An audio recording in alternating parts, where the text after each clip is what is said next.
நம் புராணங்களில் கூறப்பட்டு இருக்கும் 14 லோகங்களில் ஒன்றாக பாதாள லோகமும் இருக்கிறது. இதை நாம் கதைகளில் தான் படித்து இருப்போம். ஆனால் உத்தரகாண்ட் மாநிலம் கங்கோலிஹாத்திலிருந்து 14 கிலோமீட்டர் தொலைவில் அமைந்துள்ள சுண்ணாம்பு கற்களால் ஆன குகை கோவில்தான் பாதாள புவனேஸ்வரர் கோயிலாகும். இங்கு சென்றால் பாதாள லோகத்திற்கு போகும் வழியில் நாமும் பயணம் செய்துவிட்டு வரலாம். இந்த பாதாள குகை 160 மீட்டர் நீளமும் 90 அடி ஆழமும் கொண்டது. இது வெறும் குகை கோயில் மட்டுமில்லாமல் இந்த குகைக்குள் பல குகைகள் பிரிந்து செல்கின்றன என்பது குறிப்பிடத்தக்கது. திரேதா யுகத்தில் அயோத்தி ஆண்ட சூரிய குலத்து மன்னனான ரித்துபூர்ணாவே இந்த கோயிலை முதலில் கண்டுபிடித்தார். ஒரு மானை துரத்தி கொண்டு காட்டுக்கு செல்லும் பொழுது இக்கோயிலை அவர் கண்டுபிடித்து உள்ளே செல்ல முயற்சித்தார். அப்பொழுதுதான் ஆதிசேஷனை பார்க்கிறார். ஆதிசேஷனும் ரித்துபூர்ணாவுக்கு பாதாள லோகத்தை சுற்றி காட்ட ஒப்புக்கொள்கிறார்.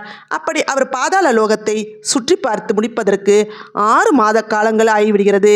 பிறகு அவரை வழி அனுப்பும் பொழுது ஆதிசேஷன் இங்கு பார்த்த விஷயங்களை யாரிடமும் சொல்லக்கூடாது என்று எச்சரித்து அனுப்பி வைத்தார். இருப்பினும் ரித்துபூர்ணா நடந்த விஷயங்களை அவர் மனைவியிடம் கூற அதன் விளைவாக இறந்து விடுகிறார். பின்பு அவரது மனைவியையே இவ்விடத்தை தேடி கண்டுபிடித்து உள்ளே செல்வதற்கு படிகளை கட்டுகிறார். அவராலும் வெகு தூரம் செல்ல முடியாததால் பாதையிலேயே விட்டுவிட்டு சென்று விடுகிறார். மீண்டும் துவாபர யுகத்தில் பாண்டவர்கள் கைலாயம் செல்வதற்கு இவ்வழியை கண்டுபிடிக்கின்றனர். அதன் பிறகு கலியுகத்தில் ஆதிசங்கரர் இக்கோயிலை கண்டுபிடிக்கிறார். அன்றிலிருந்து இன்று வரை இக்கோயிலில் மக்கள் பார்வைக்கு திறந்து வைக்கப்பட்டுள்ளது. பூமியை விட பல கோடி வருடம் பழமையான இடத்திற்கு நுழையப் போகிறீர்கள், அதனால் கவனம் தேவை என்ற பலகை வைக்கப்பட்டுள்ளது. மெய்சிலிர்க்க வைக்கிறது. பாதாள லோகத்திற்கு செல்லும் வழி மிகவும் குறுகலாக இருக்கும். உள்ளே இரும்பு சங்கிலிகள் இருக்கும். அதை பிடித்து கொண்டே இறங்க வேண்டும். இந்த வழியை பார்த்ததுமே பல பேர் பயந்து திரும்பி சென்று விடுகின்றன. சிவபெருமான் யாரை அழைக்கிறாரோ அவர்கள் மட்டுமே உள்ளே செல்ல முடியும் என்று கூறுகிறார்கள். இக்குகை கோயிலுக்குள் இருக்கும் எல்லா வடிவங்களும் இயற்கையாகவே வடிவமைக்கப்பட்ட சுயம்பு வடிவங்களே ஆகும். உள்ளே சென்றதும் முதலில் காணக்கூடியது ஆதிசேஷனுடைய உருவமாகும். இது பூமியை தலையால் தாங்கி பிடித்து இருப்பது போல் இருப்பது ஆச்சரியமாக உள்ளது. மேலும் பற்கள் முதல் பாம்பிற்கு இருக்கும் விஷங்கள் கூட இந்த ஆதிசேஷனிடம் உள்ளது.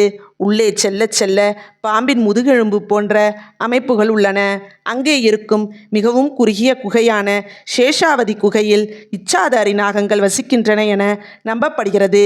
இக்குகையில் இருக்கும் ஒவ்வொரு விஷயமும் கந்தபுராணத்தில் குறிப்பிடப்பட்டுள்ளது என்பது மேலும் ஆச்சரியமான விஷயமாகும். மேலும் 1000 கால்கள் கொண்ட இந்திரனின் ஐராவத யானையின் கால்களை தரிசிக்கலாம். காலபைரவரின் நாக்கின் பின்பகுதியில் இருக்கும் குகைக்கு பெயர் மோட்சத்வாரம் என்று அழைக்கப்படுகிறது. இங்கே மொத்தம் 4 துவாரங்கள் உள்ளன. முதலில் இருப்பது பாவத்வாரம். ராவணன் இறந்ததும் இந்த வழி மூடிவிட்டது. அடுத்தது ரணத்வாரம். குருஷேத்திர போருக்கு பிறகு மூடிவிட்டது. அடுத்தது இருக்கும் 2 துவாரங்கள் தான் தர்மத்வாரம் மற்றும் மோட்சத்வாரம்.